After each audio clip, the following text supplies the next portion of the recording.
और इसी बीच जयपुर से बड़ी खबर है। शहीद स्मारक पर आरएलपी का धरना जारी है। एसआई भर्ती समेत अन्य भर्तियों की जांच की मांग है। आपको बता दें कि सांसद हनुमान बेनीवाल का जोरदार निशाना, भर्तियों को जांच सीबीआई से कराने की मांग। एसओजी पर भी बेनीवाल ने गंभीर आरोप लगाए हैं। बेनीवाल ने पूर्व आरपीएससी अध्यक्षों पर आरोप लगाए हैं। तो बड़ी खबर आपको बता रहे हैं जयपुर से, जहां पर शहीद स्मारक पर आरएलपी का धरना जारी है। भर्तियों की जांच सीबीआई से कराने की मांग की जा रही है। तस्वीरें भी सामने आई हैं, आपको दिखा रहे हैं। देखिए, बड़ी संख्या में लोग यहां पर एकत्रित होकर के धरना देते हुए नजर आए हैं। बेनीवाल ने पूर्व आरपीएससी अध्यक्षों पर भी आरोप लगाए हैं। तो बड़ी खबर जयपुर से, एसआई भर्ती समेत अन्य भर्तियों की जांच की अब मांग की जा रही है।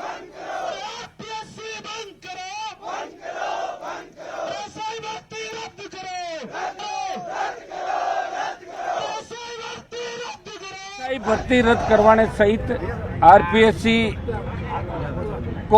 का पुनर्गठन, आरपीएससी भंग और जितनी भी पेपर लीक की घटनाएं हुई राजस्थान के अंदर, रीट लेवल फर्स्ट की भी सीबीआई जांच रद्द करके पीटीआई की भर्ती हो, चाहे जेईएन की हो, चाहे आपका वन विभाग की हो, हेल्पर की भर्ती हो, जो जो पेपर लीक की घटनाएं हुई, उन घटनाओं के अंदर लोग पकड़े जा रहे हैं। लेकिन सरकार एक भी जांच सीबीआई को नहीं दे रही है। ये भारतीय जनता पार्टी की जो सरकार बनी, सड़कों पे हमारे साथ ही लड़ती थी पहले, और कह रही थी कि जैसे ही हम सत्ता के अंदर आए ऐसा ही भर्ती रद्द करेंगे, आरपीएससी का पुनर्गठन करेंगे और तमाम उन मुद्दों की सीबीआई जांच कराएंगे जो कांग्रेस शासन के अंदर हुए थे, जिसमें ईडी की रेड भी कई जगह हुई। कलाम कोचिंग से लेके बजरी माफिया के खिलाफ जो तमाम मुद्दे थे राजस्थान के अंदर, उनको लेके भारतीय जनता पार्टी का स्टैंड था कि अगर हम सरकार में आए तो इन तमाम मामलों की जांच कराएंगे। दुर्भाग्य से 1.5 साल भजनलाल सरकार को हो गया, लेकिन एक भी मामला सीबीआई को नहीं दिया। और एसओजी के अंदर भी जो मामले चल रहे हैं, अभी सिर्फ 101 लोगों को पकड़ा है, 400 को एसओजी फर्जी बता रही है। एसओजी के अंदर भी एक कमरा है साइड में जिसमें लेन देन का मामला चलता रहता है। आप आओ, आप लाओ, चलो आपको निकाल देंगे 1 करोड़, ये वो। मैं आपको 2-3 लोगों के नाम भी आने वाले समय सबूत के साथ दूंगा, जिसके अंदर बच्चे पैसे देकर उनको आए और परिजन, बच्चे को तो गिरफ्तार कर लिया, परिजनों को मुकदमे से निकाल दिया। तो एसओजी भी कोई दूध की धुली नहीं कि 100% एसओजी ठीक हो सकता है, कोई एक व्यक्ति ठीक हो सकता है, लेकिन नीचे लोग तो वही है जो पुलिस एसओजी के अंदर गए। ये दुर्भाग्य राजस्थान का, और इसको लेके हम लगातार सड़कों में। 6ठा दिन एक सांसद एसआई भर्ती के अभ्यर्थी तो आपको कम नजर आएंगे, दूसरे तमाम जो लोग हैं जो राजस्थान को बचाना चाहते हैं, तमाम नौजवान इस राजस्थान के सम्मान की लड़ाई के अंदर हमारे साथ खड़ा है। और इसी बीच बानसूर से बड़ी खबर है। खाद्य सुरक्षा विभाग की कार्रवाई देखने को मिली है। टीम ने आइसक्रीम पार्लर पर छापेमारी की है। टीम ने मौके से सैंपल लेकर के लैब में भिजवा दिए हैं। टीम की कार्रवाई से दुकानदारों में हड़कंप मचा हुआ है। बड़ी खबर आपको बानसूर से बता रहे हैं, जहां पर आपको बताया कि टीम की कार्रवाई से अब दुकानदारों में हड़कंप मचा हुआ नजर आ रहा है। बानसूर से ये बड़ी खबर है। बड़ी कार्रवाई जो है टीम की देखने को मिली है।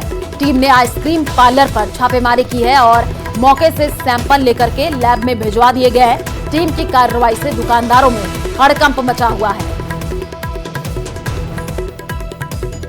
अलवर एनएबी थाना क्षेत्र में एक निजी कोचिंग में नीट परीक्षा की तैयारी कर रही छात्रा का अपहरण कर गैंगरेप का सनसनीखेज मामला सामने आया है। बदमाशों ने पीड़िता के अश्लील फोटो और वीडियो भी बनाए और वारदात के बाद बदमाश छात्रा को छोड़ करके भाग गए। थानाधिकारी दिनेश मीणा ने बताया कि पीड़िता के पिता ने रिपोर्ट दर्ज कराई है। पुलिस मामले की गंभीरता से जांच कर रही है। आरोपियों की तलाशी के लिए 2 पुलिस टीमें गठित की गई हैं। पीड़िता का जो पिता, उसने बताया कि उनका बेटी जो है निजी कोचिंग से नीट की तैयारी कर रही है और अलवर में अपने भाई के साथ किराए के कमरे में रहती है। उनकी बेटी 22 अप्रैल को दोपहर 1 बजे कोचिंग जाने के लिए निकली थी। रास्ते में टेम्पो मिला था। भगत सिंह सर्कल जाने की बात कहकर के वो टेम्पो में बैठ गई, लेकिन टेम्पो ड्राइवर उसे मदरसे की तरफ लेकर के गया। रास्ते में 4 और लोग भी टेम्पो में बैठ गए और उसका अपहरण कर लिया। आरोपी उसे सुनसान जगह पर लेकर के गए और उसके साथ गैंगरेप किया गया।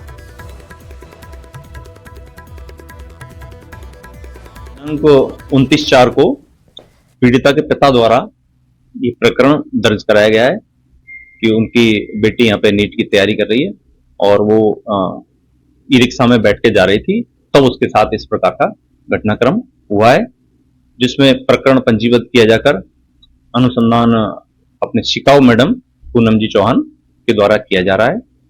और इस घटना के संबंध में सभी टेक्निकली मैन्युअली इन्वेस्टिगेशन की जा रही है।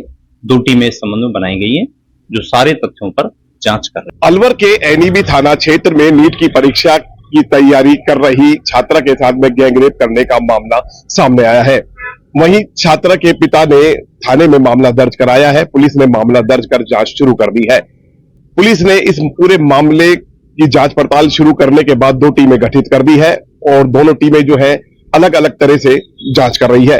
साथ ही घटना के जो सीसीटीवी फुटेज जो है, जो कैमरे हैं, उनको भी खंगाला जा रहा है। वहीं पीड़िता जो थी वो टेंपू में बैठकर कोचिंग जा रही थी। उसी दौरान उसको कुछ युवक मिले और कमरे पे ले जाकर उसके साथ में गैंगरेप किया। कुछ अश्लील वीडियो, फोटो भी बनाए। इस पूरे मामले को लेकर पुलिस की तरफ से जांच जारी है। नितिन शर्मा, न्यूज 18 अलवर। और खबर खैरथल से है, जहां कपड़े की दुकान में खरीदारी करने आई मां बेटी के पर्स में से एक अज्ञात शातिर महिला ने 17,000 रुपए नगद, एक सोने की लौंग और एक चांदी का मंगलसूत्र पार कर लिया है। घटना का पता 2 घंटे बाद लगा है, जब दुकानदार को भुगतान करने के लिए पर्स खोला। महिला ने दुकानदार को बताया कि उसके पर्स से पैसे गायब हो गए हैं, तो दुकान में लगे सीसीटीवी फुटेज चेक किए गए।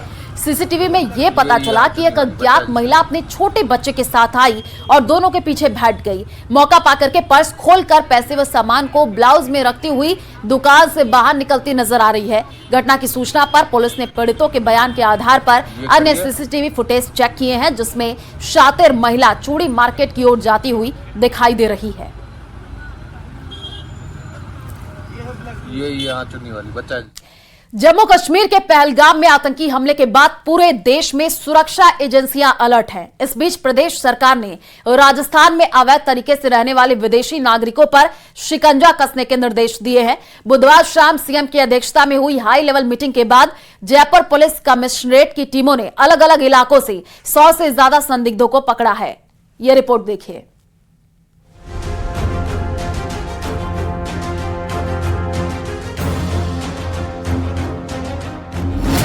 अवैध घुसपैठियों के खिलाफ एक्शन में सरकार। प्रदेश भर में की गई अवैध बांग्लादेशियों की पहचान। उदयपुर में संदिग्ध सराफा कारीगर हिरासत में।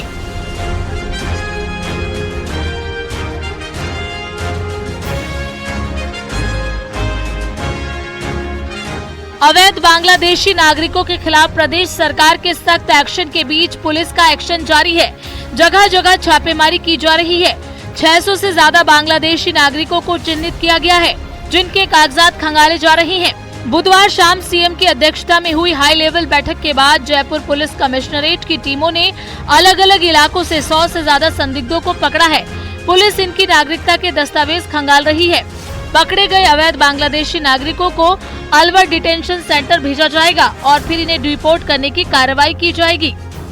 मुख्यमंत्री भजनलाल शर्मा की अध्यक्षता में हुई हाई लेवल मीटिंग के बाद में राजस्थान में अवैध रूप से रहने वाले बांग्लादेशी नागरिकों के खिलाफ एक्शन शुरू हो गया है। यदि राजधानी जयपुर की बात करें तो जयपुर कमिश्नरेट की टीम ने 100 से ज्यादा अवैध संदिग्धों को पकड़ा है, जो कि बांग्लादेशी उनके दस्तावेज खंगाले जा रहे हैं कि आखिरकार क्या वे वैध डॉक्यूमेंट्स के जरिए राजस्थान में रह रहे थे या फिर वे किसी फर्जी तरीके से बनाए गए डॉक्यूमेंट्स के आधार पर भारतीय नागरिक बनकर के राजधानी जयपुर और यदि बात करें प्रदेश की तो प्रदेश के अन्य जिलों में भी रह रहे थे। तो इसी तरह राजधानी जयपुर के अलावा प्रदेश के अन्य जिलों में भी पुलिस कार्रवाई कर रही है और देख रही है कि आखिरकार कहां कहां अवैध रूप से बांग्लादेशी नागरिक रह रहे हैं। यदि वे यहाँ पर रहते हैं तो उनको धरपकड़ करके उनको डिपोर्ट कराने का काम भी राजस्थान की पुलिस BSF के माध्यम से करेगी। इन सब के बीच गृह राज्य मंत्री जवाहर सिंह बेड़म का बयान सामने आया है। इन्होंने साफ कर दिया है कि देश और प्रदेश में अब एक भी अवैध नागरिक नहीं रहेगा।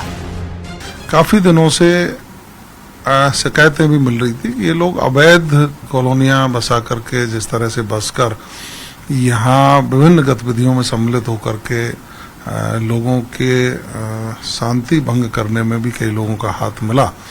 तो भारत की सरकार ने भी इस पर कठोर कदम उठाए हैं और प्रदेश के मुख्यमंत्री आदरणीय भजनलाल शर्मा साहब ने भी एक बैठक लेकर के निर्देशित किया है कि हम चिन्हित करें कि कौन कौन लोग बाहर से आकर अवैध रूप से रह रहे हैं, उनको बाहर निकालने का काम किया जाए। और हम ये कह रहे हैं कि निश्चित रूप से सख्त कार्रवाई करेंगे। कोई भी व्यक्ति शांति भंग नहीं कर सके, हमारी व्यवस्था को बिगाड़ने की कोशिश नहीं करे। उसके लिए हमारी आंतरिक सुरक्षा भी मजबूत है और सीमाओं पर देश के प्रधानमंत्री आदरणीय नरेंद्र मोदी जी के नेतृत्व में पूरी मुस्तैदी से हम पड़ोसी को जवाब देने के लिए तैयार हैं। पहलगाम में आतंकी हमले के बाद उदयपुर में भी पुलिस एक्शन मोड में है। अवैध बांग्लादेशियों की धरपकड़ के लिए अभियान चलाया जा रहा है।